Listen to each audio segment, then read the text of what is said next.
अस्सलामुअलैकुम दोस्तों, 10 मुहर्रम को हम सब लोगों को ये 3 काम करना चाहिए और 3 काम नहीं करना चाहिए।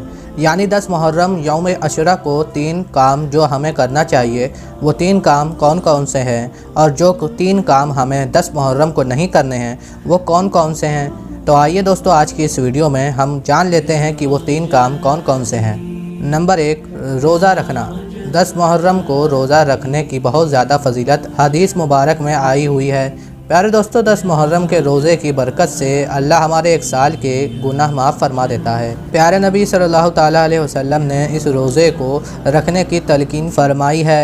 हमारे नबी सल्लल्लाहु ताला अलैहि वसल्लम खुद 10 मुहर्रम को रोज़ा रखा करते थे। 10 मुहर्रम के रोज़े के साथ साथ या तो 9 को मिला लें या 11 को मिला लें। दोस्तों, पहला जो काम है हमें करना है वो 10 मुहर्रम के दिन रोज़ा रखना है।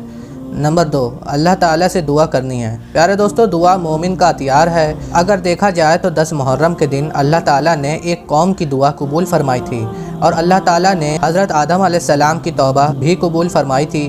प्यारे दोस्तों, वैसे तो रोज़ाना अपने गुनाहों की अल्लाह ताला से माफ़ी मांगनी चाहिए, लेकिन ख़ास करके 10 मुहर्रम के दिन आप अगर दुआ मांगेंगे, अपने गुनाहों की माफ़ी अल्लाह ताला से मांगते हैं तो अल्लाह ताला आपकी दुआएं कबूल फरमाएगा, आपके गुनाहों को माफ़ फरमाएगा, आपको माफ़ फरमाएगा। तो आप ये मान लीजिए कि ये तौबा के कबूल होने का भी दिन है, और अगर आप इस दिन यानी 10 मुहर्रम को रोज़ा रखते हैं और इफ्तारी करने के लिए बैठते हैं तो उस वक्त हर दुआ कबूल होती है।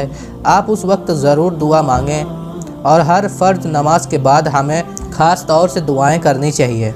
नंबर 3, खूब सदका और खैरात करना है। प्यारे दोस्तों, सदका हर बला को टाल देता है। सदका एक ऐसी चीज़ है जिसकी वजह से आदमी की परेशानी दूर होती है, मुसीबत ख़त्म होती है। सबसे बेहतर सदका माल का सदका है। अल्लाह की खुशी और अल्लाह से करीब होने के लिए नेक और अच्छा काम करने का नाम सदका है। लेकिन सदक़े का मतलब आम तौर पर यह है, अल्लाह की राह में मांगने वालों, गरीबों और फ़कीरों पर अपने माल और दौलत को खर्चा करने का नाम सदका है, और अपने घर वालों पर इस दिन ख़ास तौर पर खर्चा करना है। अगर आप इस दिन इफ़्तार करते हो, अपने दस्तरख़्वान पर ज़्यादा से ज़्यादा पकवान बनाएं और इफ़्तारी के लिए लोगों को बुलाएं, उन्हें दावत दें। हदीस शरीफ से मालूम चलता है कि जो शख्स 10 मुहर्रम के दिन अपना दस्तरख़्वान वासी करता है, अल्लाह ताला पूरे साल उसके रिज़्क़ में बरकत अता फरमाते हैं। हज़रत जाबिर रज़ी अल्लाह ताला अन्हु फरमाते हैं कि हमने इस चीज़ का मुशाहिदा किया है कि कई साल हमने अपने दस्तरख़्वान को 10 मुहर्रम के दिन वासी किया, लोगों को इफ़्तार कराया, गरीबों को खाना खिलाया।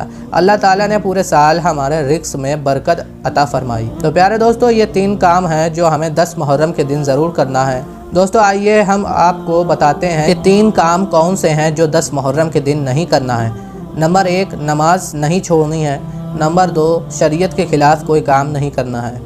बहुत से लोग ढोल बजाते हैं, डीजे में गाना बजाते हैं, तो ये सारी चीज़ें हराम हैं। इसका और इस्लाम का दूर दूर तक कोई ताल्लुक़ नहीं है। तो शरीयत के ख़िलाफ़ कोई भी काम नहीं करना है, क्योंकि ये 10 मुहर्रम का दिन बहुत ही बरकत और फजीलत वाला है। नंबर 3, खाना बर्बाद नहीं करना है। प्यारे दोस्तों, बहुत से लोग 10 मुहर्रम के दिन लंगर लगाते हैं, खाना बनाते हैं ताकि लोगों को खिला सकें, सवाब हासिल कर सकें, अल्लाह को राज़ी कर सकें। तो ये तो ठीक है, लेकिन खाने की बर्बादी ना करें, रिज़्क़ की बेहुरमती ना करें। मेरे दोस्तों, ये थे वो 3 काम जो 10 मुहर्रम को हमें बिल्कुल नहीं करने चाहिए। 10 मुहर्रम में दुआ का कबूल होना और गुनाहों और ख़ताओं का माफ़ होना साबित है, क्योंकि इस दिन कई बड़े नबियों की दुआ और तौबा कबूल हुई थी। इस दिन हज़रत मूसा अलैहिस्सलाम की दुआ कबूल हुई थी, जिनके एहतराम में नबी ने अशुरा का रोज़ा रखा था, और यौम अशुरा को हज़रत आदम अलैहिस्सलाम की तौबा कबूल हुई थी। प्यारे दोस्तों, 10 मुहर्रम का ही वो दिन था जिस दिन नबी सल्लल्लाहु ताला अलैहि वसल्लम ने नबूवत का ऐलान किया था। इसी दिन इब्राहीम अलैहिस्सलाम आतिश नमरूद से बाहर निकले थे। अशुरा के ही दिन हमारे नबी के नवासे और शेर खुदा के बेटे इमाम हुसैन ने इस्लाम के खातिर शहादत पाई थी, और 10 मुहर्रम के ही दिन क़यामत आएगी। इस दिन को गम का भी दिन कहा जाता है, क्योंकि इस दिन हमारे नबी के नवासे इमाम हुसैन ने करबला के मैदान में शहादत पाई थी। इस बाबरकत दिन की फ़जीलत कई ज़्यादा है जिससे हम बयान नहीं कर सकते। तो आइए अब इन फ़जीलतों और तफसील से जानने की कोशिश करते हैं। 10 मुहर्रम का दिन बहुत ही फ़जीलत वाला होता है, और इस दिन की सबसे बड़ी फ़जीलत है दुआओं का कबूल होना। 10 मुहर्रम का ही वो दिन था जिस दिन कई नबियों की दुआएं कबूल हुई थी। इसलिए आप भी इस रहमत और फजीलत वाले दिन को अल्लाह से खूब रो रो कर दुआएं मांगें। इस दिन तौबा कबूल होगी। गुनाह तो हम सब करते हैं, लेकिन जो शख्स गुनाहों से तौबा करता है अल्लाह को वो सबसे ज़्यादा पसंद होता है। 10 मुहर्रम का ही वो दिन था जिस दिन आदम अलैहिस्सलाम की तौबा कबूल हुई थी। इसलिए आप भी 10 मुहर्रम के दिन अल्लाह से अपने तमाम गुनाहों के लिए माफ़ी मांगें और हर गुनाह से तौबा करें। रोज़ी में बरकत होगी। कई इस्लामी किताबों में ये आता है कि 10 मुहर्रम के रोज़ जो भी शख्स अपने घर वालों को अच्छा और उम्दा खाना खिलाता है तो साल भर के लिए उस शख्स की रोज़ी में बरकत दे दी जाती है। ऐसे में कई किताबों में ये भी आया है कि अगर अशुरा के दिन किसी गरीब को भरपेट खाना खिलाया जाए तो इससे भी रोज़ी में बरकत होती है। इस दिन रोज़ा रखने से ढेर सारे सवाब हासिल होते हैं, क्योंकि रमज़ानुल मुबारक के रोज़ों के बाद सबसे ज़्यादा फजीलत वाले रोज़े 10 मुहर्रम के ही हैं। तो आप पूरे मुहर्रम के महीने में रोज़ा रख सकते हैं, लेकिन 9-10 मुहर्रम का रोज़ा सबसे ज़्यादा अहमियत और फजीलत रखता है। इस दिन नफिल नमाज पढ़ने से खूब नेकियां मिलेंगी। अशुरा के दिन की जाने वाली सबसे अफजल इबादतों में 10 मुहर्रम की नफिल नमाज का सबसे ज़्यादा सवाब है। इस दिन नमाज अदा करने के ढेर सारे सवाब और नेकियां हासिल होती हैं। मुहर्रम में कुरान की अफजल सूरतों, आयतों और दुआओं को पढ़ना चाहिए। साथ ही साथ नफिल नमाज़ों को अदा करके आप इस बाबरकत महीने की फजीलतों को हासिल कर सकते हैं।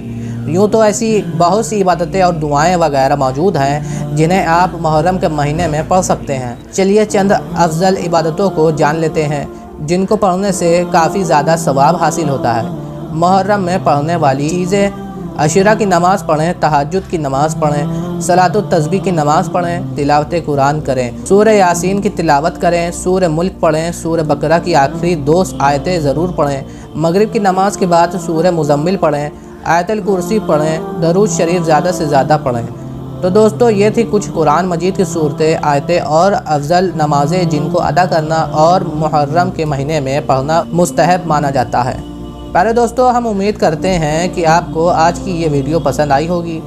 अगर आपको पसंद आई है तो आप इस वीडियो को लाइक करें और अपने दोस्तों के साथ में इस वीडियो को ज़रूर शेयर करें। और अगर अभी तक आपने हमारे चैनल वे फॉर जन्नत को सब्सक्राइब नहीं किया है तो सब्सक्राइब करके साथ में लगे बेल आइकन को ज़रूर दबा दें। हम मिलते हैं फिर एक नई वीडियो के साथ। तब तक के लिए अल्लाह हाफ़िज़।